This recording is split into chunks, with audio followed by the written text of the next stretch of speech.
বছরে 12টা সিনেমা করে 13টা ফ্লপ দেওয়া হিরো অক্ষয় কুমারের নিউ মুভি স্কাই ফোর্স হলে রিলিজ হয়ে গেছে। আমি কিভাবে দেখছি বলে লজ্জা দিবেন না। আমার কাছে মনে হয় অক্ষয় কুমার জেনুইনলি চায় তার এবার একটা সিনেমা সুপারহিট হোক, কারণ এতগুলো ফ্লপের পরে তার উপরে একটা প্রেশার আছে। তাই সে একটা ভালো গল্প বাস্তব জীবন থেকে উঠেছে, এই গল্প মানুষের উপর অবশ্যই কাজ করবে। তো সিনেমার কথা যদি বলি, সিনেমা 1965 সালে টেক প্লেস করে। 1965 সাল থেকে সিনেমার গল্প শুরু হয়, কিন্তু 1971 সালেরও কিছু দুই একটা ফুটেজ দেখাইছে যেখানে আমাদের বাংলাদেশকে নিয়েও কথা হয়েছে।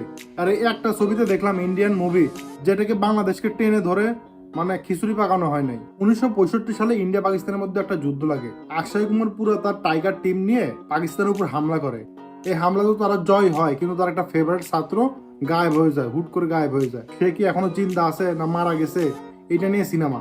আপনার ভিতর থ্রিলার কাজ করবে। আপনি যদি অরিজিনাল কাহিনীটা না জেনে থাকেন তাহলে সিনেমাটা আপনার কাছে অনেক ভালো লাগবে। কারণ আমার কাছে মনে হয়েছে বলিউড লেখলেও এত সুন্দর গল্প লিখতে পারতো না, কারণ বলিউডের গল্প সব আখাদ্য এখন। কিন্তু রিয়েল লাইফ গল্প যে এত মিস্টিরিয়াস, অরিজিনাল স্ক্রিপ্ট লেখার কোনো দরকারই নেই। তার লাইফে এত মিস্টিরিয়াস, মানে আমারও জানার ইচ্ছে হয় সে কি মারা গেছে না এখনো জিন্দা আছে। সে গায়েব হয়ে গেছে, লিটারালি গায়েব হয়ে গেছে। মেন ক্যারেক্টার যে অক্ষয় কুমারের সাথে যে অ্যাক্টিং করছে, তার অ্যাক্টিং আসলে সে আসলে অ্যাক্টিং করতে আসে নাই, সে পারফরমেন্স দিছে।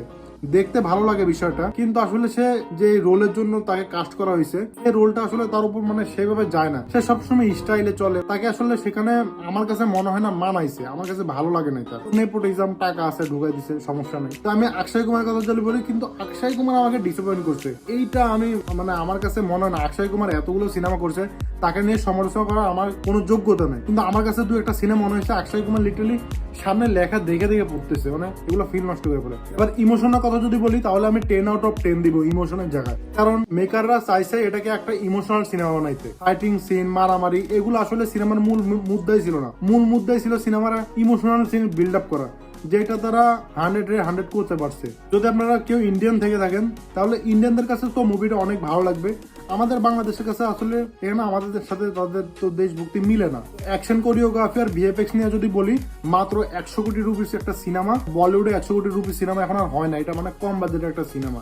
তো 100 কোটি রুপির মধ্যে ভিএফএক্স তারা ঠিকঠাক করছে, মানে টেকনিক্যাল বিষয়গুলো দিয়ে তারা মেকআপ করে ফেলছে। মানে টেকনিক্যাল যারা কাজ করছে এর একবারে 100 কাজ করছে, ভালোভাবে কাজ করছে। ভিএফএক্স নিয়ে আপনার কোনো কমপ্লেন থাকবে না দিন শেষে। আর সিনেমার মূল মুদ্রা যেটা, ওটা ভিএফএক্স ছিল না, ইমোশন ছিল। ইমোশন তারা ঠিকঠাক ভাবে বিল্ড আপ করতে পারে। এটা একটা বাস্তব জীবনের গল্প থেকে নিছে, তো আমি এটাকে বাস্তব জীবনের গল্প থেকে দেখবো না। বাস্তব জীবনের গল্প কেমন ছিল আমি জানি না, এই বিষয়ে আমার রিসার্চও করি নাই।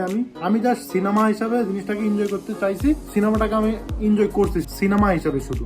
শেষে একটা কথাই বলতে চাই, ইন্ডিয়া পাকিস্তানের মুদ্রা নিয়ে বলিউড মনে এক দেশ সিনেমা বানাইছে। ইন্ডিয়া যায় পাকিস্তানের ভিতর ঢুকে পাকিস্তানকে মেরে চলে আসে, মানে ইন্ডিয়া জয় করেছে এমন। তাদের সবগুলো সিনেমাই এমন, কিন্তু এই একটা সিনেমা ডিফারেন্ট। এখানে পাকিস্তানের একজন কার্নাল আছে, তিনিও এই গল্পের একজন অংশ। বিষয়টাকে এমন তো সুন্দর করে দেখাইছে। এখানে পাকিস্তানকে ভিলেন দেখানো হয় না, ইন্ডিয়াকে হিরো দেখানো হয় না। এখানে আসলে ইন্ডিয়া পাকিস্তানের গল্পই না, এটা আসলে একটা ইমোশনাল গল্প, এটা একটা বন্ধুত্বের গল্প, এটা দুই ভাইয়ের গল্প। তো আমার কাছে ওভারঅল সিনেমাটা ভালো লাগছে। আমাকে যদি বলেন এটা রেটিং দিতে, তাহলে 10 আউট অফ 8 দিব আমি। চাইলে আপনারা দেখতে পারেন। তো দেখা হচ্ছে অন্য কোনো ভিডিওতে।